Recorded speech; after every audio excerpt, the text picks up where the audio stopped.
कि भारत के साथ जो दो देश आज़ाद हुए, आप म्यांमार की स्थिति देख लीजिए, आप पाकिस्तान की स्थिति देख लीजिए, आप श्रीलंका की स्थिति देख लीजिए, 24 साल बाद आज़ाद हुआ बांग्लादेश, आप उसकी स्थिति देख लीजिए।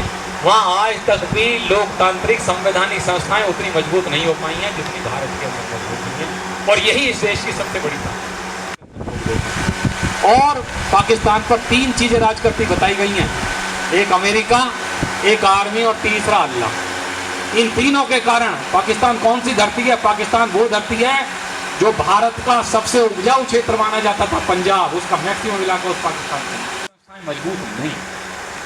अगर वहाँ संवैधानिक संस्थाएं भारत जैसी मजबूत हो जाए तो वो देश भी इसी तरीके का मजबूत हो जाएगा। और एक बात और मैं कहना चाहता हूँ कि भारत के लिए एक मजबूत लोकतांत्रिक संविधान से मजबूत पाकिस्तान और बांग्लादेश का होना बहुत जरूरी है, वरना आतंकवाद का वो नंगा नाच यहाँ मचेगा जिसकी आप कल्पना नहीं कर सकते।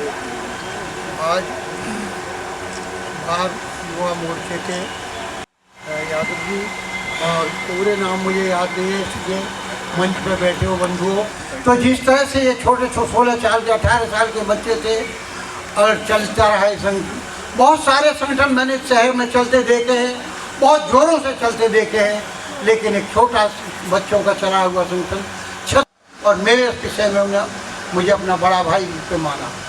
देखिए, जब भी और पुलिस के लोग भी हिंसा और अहिंसा को लेकर उन परिस्थितियों को भी समझने की जरूरत है कि गांधी किस वक्त अहिंसा की बात कर रहे हैं और किस समय हिंसा के ऊपर वो मौन हो रहे हैं। और एक बात और, गांधी अहिंसा की बात उस जमाने में कर रहे हैं जिस जमाने में ये दुनिया 2 विश्व युद्धों को देख रही है। अभी इस समय गाजा में युद्ध चल रहा है, यूक्रेन में युद्ध चल रहा है, जहाँ हजारों की संख्या में लोग मारे जा रहे हैं, लेकिन जो द्वितीय विश्व युद्ध और प्रथम विश्व युद्ध हुआ है इनमें 8 करोड़ लोग मारे गए। तो गांधी अहिंसा की बात उस युग में कर रहे हैं, लेकिन गांधी ने नेताजी सुभाष चंद्र बोस जी की आज्ञा को और उनकी आज़ादी की लड़ाई को समर्थन दिया।